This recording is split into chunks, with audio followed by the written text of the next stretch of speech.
others pronounce the word Monavie.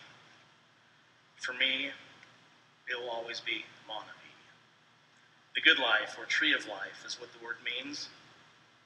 However, I take liberty and choose to say that Monavie means a more meaningful life. For in every sense, it has provided me and many others more meaning in all aspects of life. I believe I'm a better person because of Monavie. That is significant to me. Can any of us desire anything more than to be involved in a community that can positively impact every area of our lives? Monavie is a blessing. I can't think of Monavie without thinking of my partners, Randy and Henry.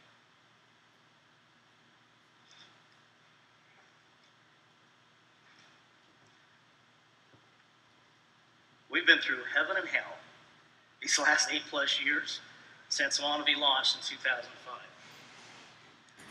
We've seen the top of the mountain as well as the valleys. Thank you, Randy and Henry. Even though at times we've had disagreements, I love you both.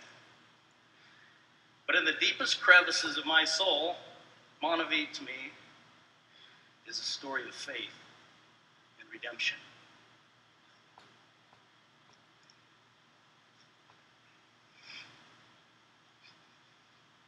For me personally, it's a love story between me and Carrie and our God. Today I choose to be very personal with you and hope you will accept my words in the spirit intended. I share out of love and an obligation, and for no other reason. Our story started in 2003 when we said, I do, on a snowy April day in Salt Lake City. From 1997 until 2003, I was discouraged and depressed. I didn't realize how depressed I really was during those years until I look back now with perspective. I had helped build a successful company in the 1990s, while at the same time losing my marriage. I was climbing the ladder of what I thought was success, but I failed at the most important thing, being a husband. Monavie is a story of redemption for me, because God gave me a second chance and showed me that if he could love a soul so rebellious and proud as mine and bring me to my knees, he is indeed a God of miracles. And he hasn't stopped conversing with his children even today.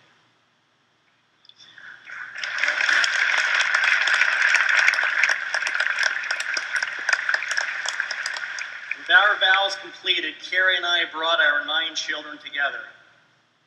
It was our very own his and hers family, and with the addition of Boo and Dane, it became a his and hers and ours. With 11 children and 3 grandchildren and another on the way, our family continues to grow. A few months after we got married, the reality of trying to provide for all these children began causing me great anxiety. Carrie had worked hard to become a pilot and had a good job, but we both wanted her to be by my side, rather than her and me flying all over the country separately. So she resigned her position and, as she states, became right seat to me, rather than right seat in an aircraft. Within a year of marriage, I had depleted my savings. We were 30 days away from being completely and financially bankrupt. I'd promised her the sun and the moon and the stars, and she must have started wondering if I meant the bills and the stress and the concerns instead.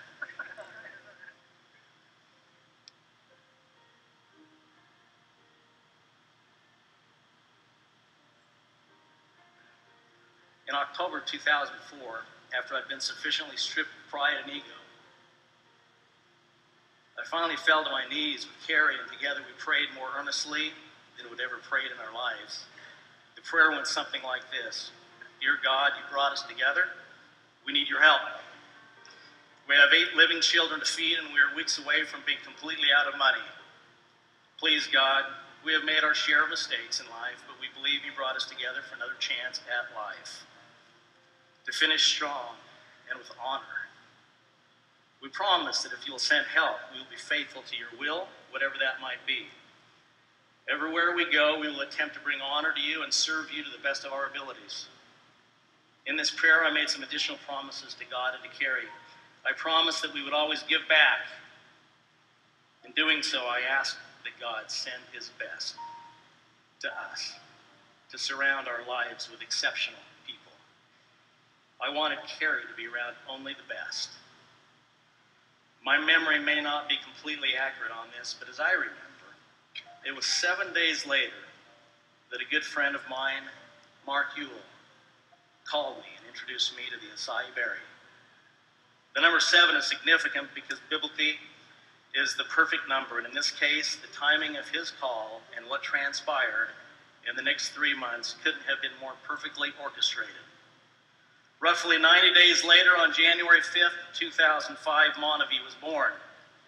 At our very first meeting, like we will do during this convention, we raised money for those who were less fortunate. We did so because I'd promised we would always give back, and also it was in our hearts to do so. And that goes for me, Carrie, Randy, Henry, and the Monavie family. At that meeting, I stood and talked about how, as founder of Monavie, my wife and I, and the company, would espouse the values of putting God number 1 in our lives, our family second, and our business of Monavie third. We've always attempted to do so. As I look back over these last 9 years, as founders, employees, and distributors, we've collectively donated millions of dollars to the More Project to help those who are less fortunate. Sergio and the More Project was another tender mercy from God, and we've attempted to follow what we felt we were called to do. Every time we visit Brazil, both my heart and Carrie's heart breaks as we meet many of these children. We've been deeply moved as we've walked the favelas, as have those of you who have participated in the More Project excursions. We've wept as several of our More Project kids have passed away over the years because of violence. When Pastor Wendell's son was killed, it affected Carrie and I deeply, as it probably affected you. Yet just as the man on the beach throwing starfish into the sea, we forge ahead, helping one person at a time. Are we making a difference?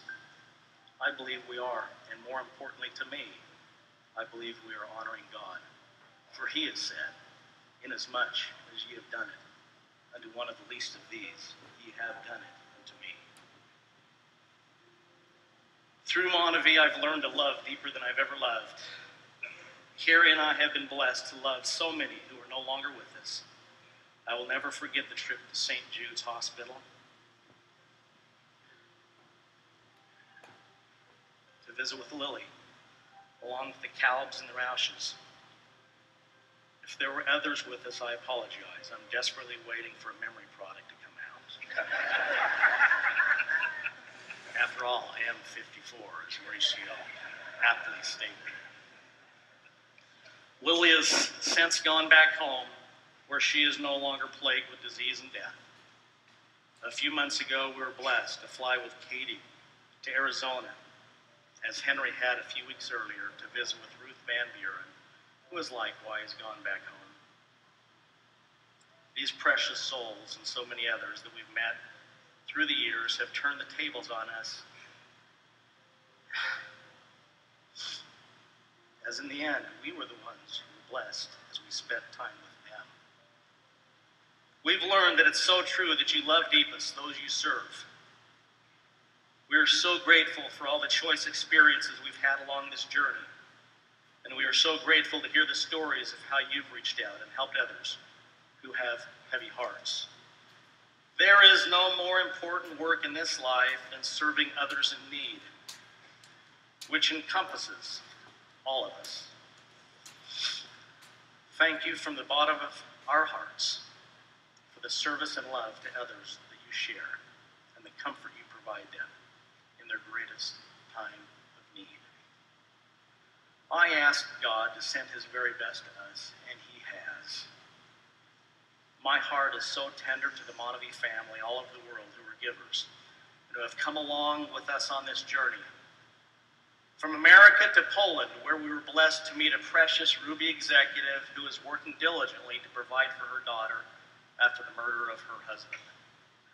From Brazil to Australia, where Val and Helen reside, and have shown what's possible to accomplish in your 70s after many in the world believe you're washed up.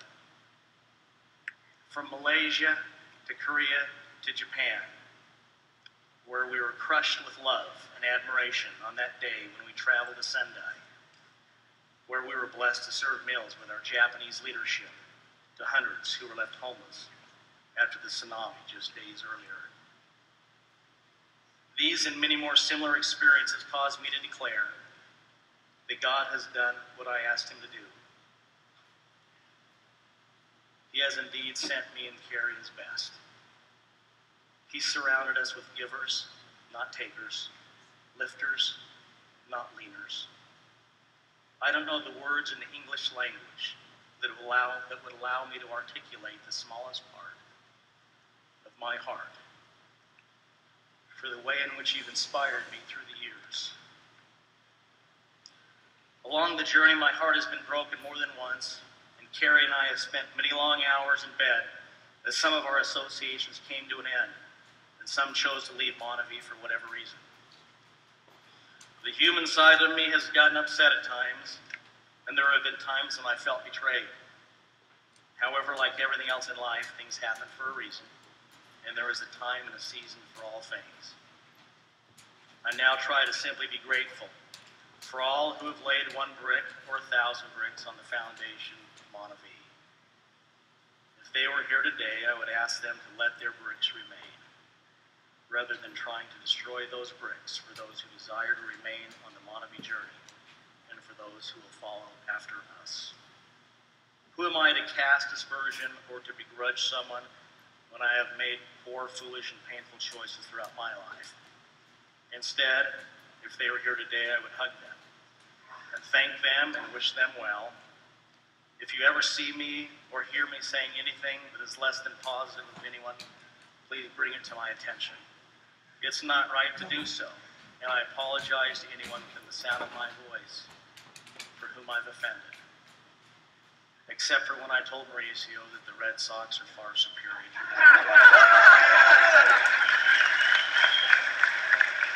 For that, I don't apologize. Sometimes the truth is hard to hear. Yes, Carrie and I made some promises to each other and to God. I've learned you can't outgive, you can't outserve, and you can't outperform God. He is my best friend. He is my rock. He is my life. He knows that my greatest desire is to simply do what he wants me to do and to go where he wants me to go. If his desire is for me to remain at Monavie helping in some small way, I shall be here. When he says, "Come follow me," I believe he knows that I will try to be the first in line. So with that stated, I want to leave you today with something that I hope will bless your life. I want to share with you what I view are the most important things I have learned, not only in these last almost 9 years, but in my 54 years of living. I've learned that life can be scary, but as we choose good mentors, have faith, and learn to overcome our personal fears, we realize that we are equal to the task, regardless of our fears and insecurities. I saw a video a few months ago that I think portrays this, the agony and the fear and the concern and the doubt, and how that is so paralyzing if we allow it to do so, to paralyze us in our tracks. But life, if you dare to live at large, can be amazing. Let's watch this little video. I'll be fine. I'll do it. Well,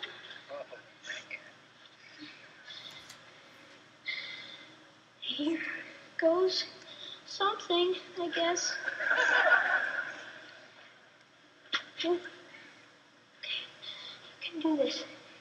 I'm gonna jump. You got it. Whoa, my ski's slipping off. Just remember, never snowplow, okay? No snow plows. Keep it straight, you'll be fine. Okay. Straight. Do you go faster on the in run? A little bit. A little bit? Yeah. Is it any steeper, do you think? Not much? Same steepness, it's just longer. Well, just longer. Just longer. Just a bigger 20, that's all. Yep. That's It's a fine. bigger 20.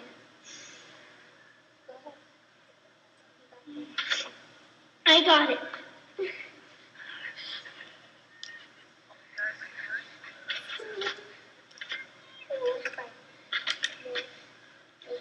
Okay. Here. I go.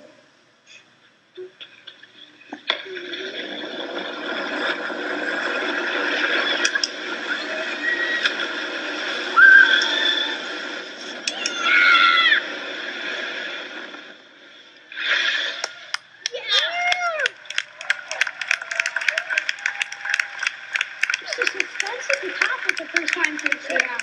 That's the only thing. It's so fun. Huh? 60 seems like nothing now. Woo!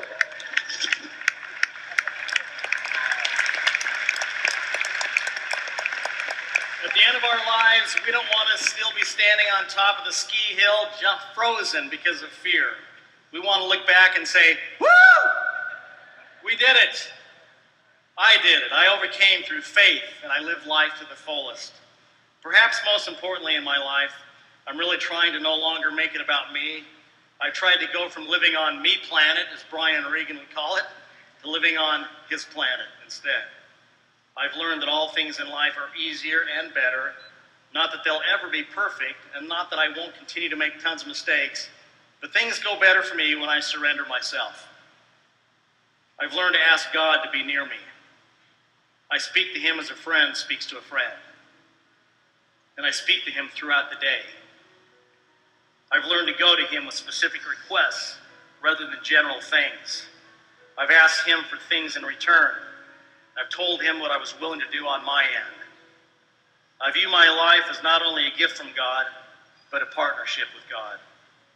I've learned that as I quiet the noise of life, I can better feel him moving in my life. Be aware of the noise in your lives.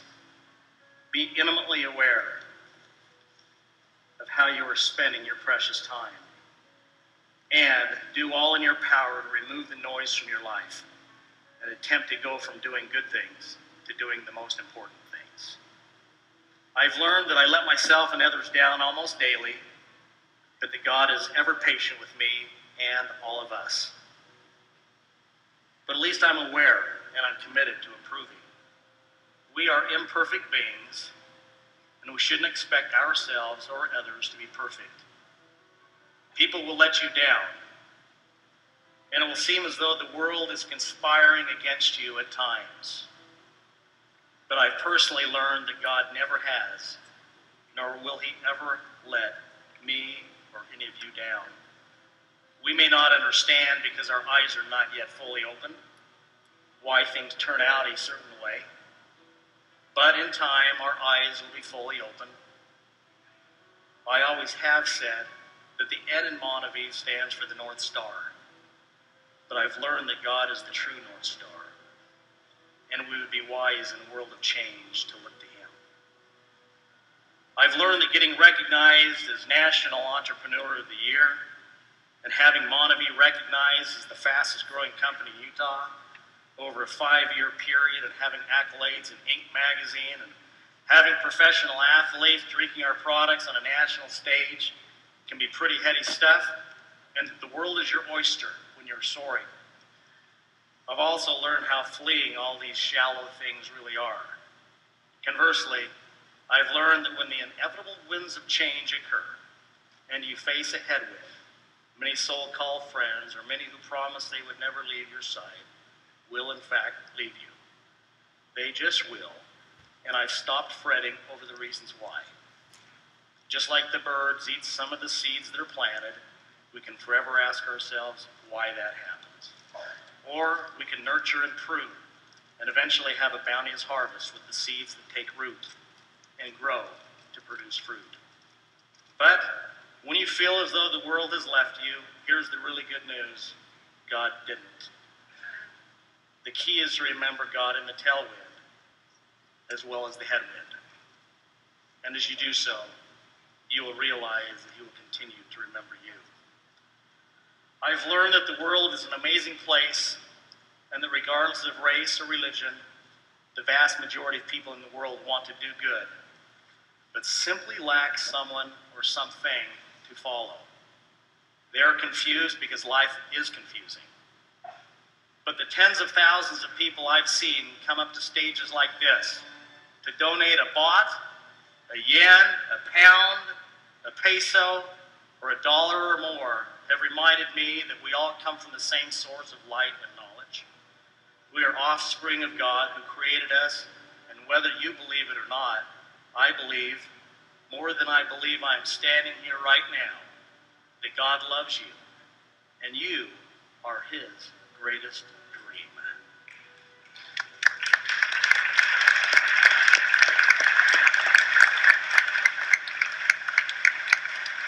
He misses you. He misses you, even more than you miss him. He's aware of you, your struggles, and the challenges you face being separated from him. His eye is constantly on you, even now. He has and will continue sending his very best to minister to you throughout your life until the time he calls you home. I've seen many of the amazing parts of the world, and in discovering these places, my heart has soared.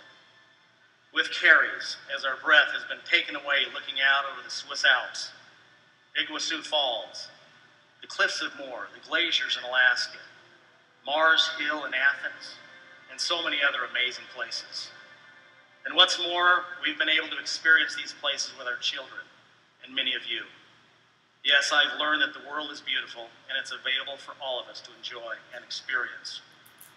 I've learned that many people, when they meet me and Carrie, believe that she's my daughter. I've also learned that when people see me with Boo and Dane, they believe I am their grandfather. When a woman now says to me, "Oh, how nice it must be to spend time with your grandchildren," I simply reply, "They are actually my children. So, when is your baby due?"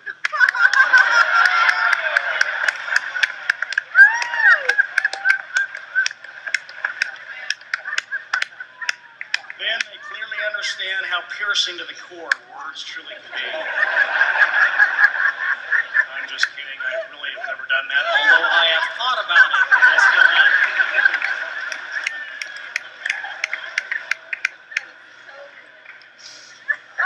By the way, today is Dane's 8th birthday, and we said, "You want to come with us to the convention, or would you rather go to school?" And he said, "I want to go to school." He is his mother's son.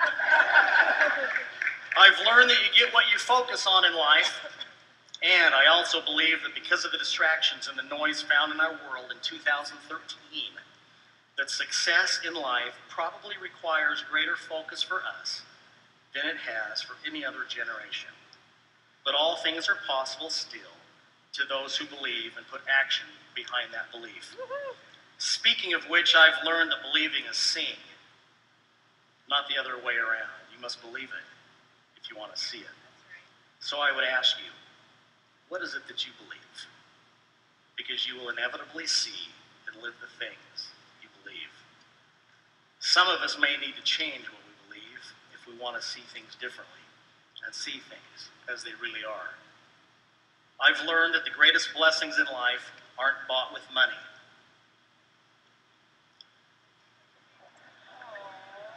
Picking up my 5-month-old grandson this past Sunday and seeing him smile put a bigger smile on my face than receiving some award or buying something. What you see in this picture is joy. So the point here is to take the time to see the world through a child's eyes, and you will smile once again, and laugh once again, and love once again more deeply. And all this adds up to more joy.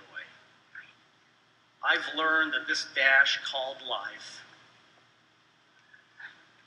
is like a dream and can be taken from us at any time. Hence, we should stop wasting our time on frivolous things like backbiting, petty jealousy, gossiping, and allowing our negative self-talk to hijack our minds and our precious time. Be conscious of your thoughts, and let's discipline ourselves to be kind to ourselves and to others.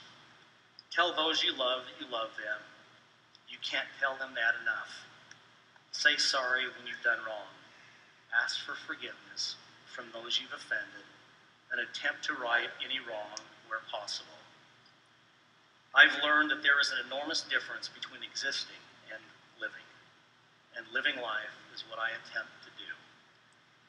I've learned that, as the good book says, those who seek God early will find him.